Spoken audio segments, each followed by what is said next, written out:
Por toda a Galileia se espalharam as novas do profeta do deserto e de sua maravilhosa mensagem. Esta chegou até aos camponeses das mais remotas cidades da montanha e aos pescadores da praia, encontrando nesses corações simples e sinceros a mais genuína aceitação. Em Nazaré, repercutiu na oficina de carpintaria que fora de José, e houve alguém que reconhecesse o chamado. Seu tempo chegara. Afastando-se de seu diário labor, despediu-se de sua mãe e seguiu os passos dos compatriotas que afluíam em multidões ao Jordão.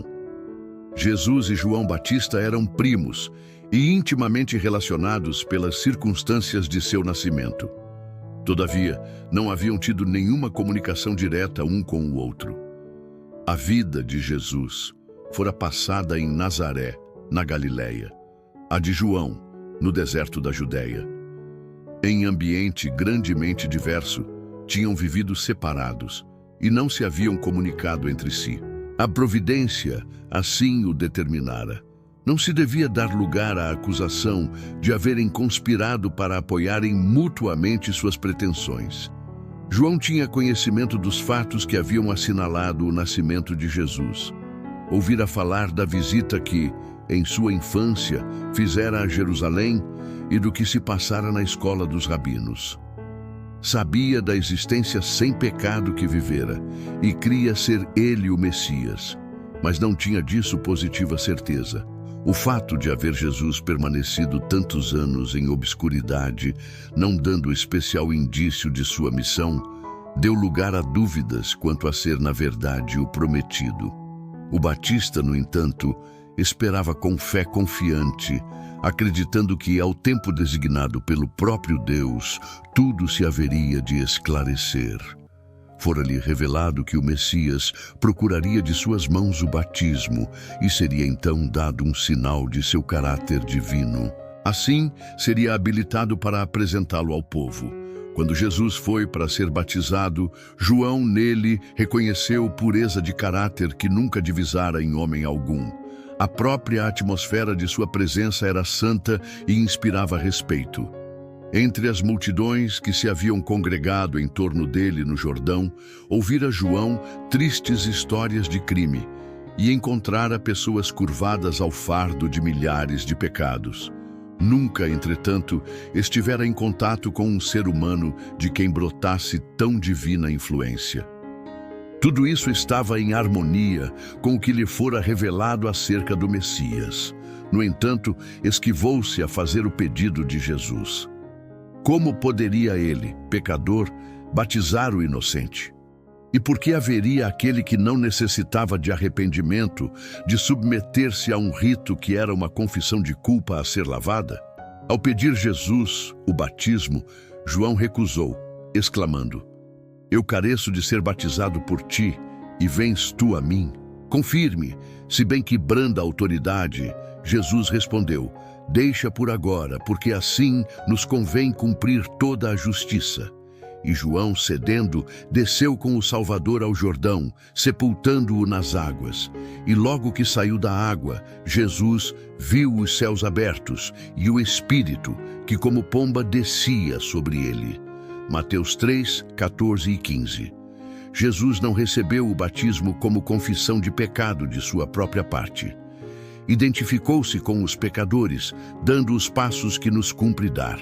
A vida de sofrimento e paciente perseverança que viveu depois do batismo foi também um exemplo para nós. Ao sair da água, Jesus se inclinou em oração à margem do rio. Nova e importante fase abria-se diante dele. Entrava agora, em mais amplo círculo, no conflito de sua vida. Conquanto fosse o príncipe da paz, sua vida devia ser como o desembainhar de uma espada. O olhar do Salvador parece penetrar o céu ao derramar a alma em oração. Bem sabe como o pecado endureceu o coração dos homens e como lhe será difícil discernir sua missão e aceitar o dom da salvação eterna.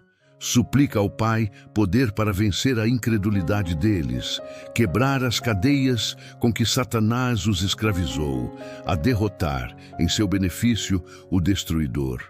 pede o testemunho de que Deus aceite a humanidade na pessoa de seu Filho. Nunca antes haviam os anjos ouvido tal oração. Anseiam trazer a seu amado capitão uma mensagem de certeza e conforto. Mas não, o próprio Pai responderá à petição do Filho. Diretamente do trono são enviados os raios de sua glória. Abrem-se os céus, e sobre a cabeça do Salvador desce a forma de uma pomba da mais pura luz, fiel emblema dele, o manso e humilde. Entre a multidão à beira do Jordão, poucos, além do Batista, divisaram essa visão celeste. Entretanto, a solenidade da divina presença repousou sobre a Assembleia. O povo ficou silencioso a contemplar a Cristo. Seu vulto achava-se banhado pela luz que circunda sem cessar o trono de Deus. Seu rosto erguido estava glorificado como nunca dantes tinham visto um rosto de homem. Dos céus abertos, ouviu-se uma voz dizendo: "Este é o meu Filho amado, em quem me comprazo." Mateus 3:17. Essas palavras de confirmação foram proferidas para inspirar a fé naqueles que testemunhavam a cena e fortalecer o Salvador para sua missão. Não obstante os pecados de um mundo criminoso serem postos sobre Cristo, não obstante a humilhação de tomar sobre si nossa natureza decaída, a voz declarou ser ele o Filho do Eterno. João ficara profundamente comovido ao ver Jesus curvado como suplicante, rogando com lágrimas a aprovação do Pai. Ao ser ele envolto na glória de Deus e ouvir-se a voz do céu, reconheceu o Batista o sinal que lhe fora prometido por Deus. Sabia ter batizado o Redentor do mundo. O Espírito Santo repousou sobre ele e, estendendo a mão, apontou para Jesus e exclamou: "Eis o Cordeiro de Deus que tira o pecado do mundo." João 1:29. Ninguém entre os ouvintes, nem mesmo o que as proferira, discerniu a importância dessas palavras. O Cordeiro de Deus. As palavras dirigidas a Jesus no Jordão, "Este é o meu Filho amado, em quem me comprazo", abrangem a humanidade. Deus falou a Jesus como nosso representante. Com todos os nossos pecados e fraquezas, não somos rejeitados como indignos. Deus nos fez agradáveis a si no amado. Efésios 1:6. A glória que repousou sobre Cristo é um penhor do amor de Deus para conosco.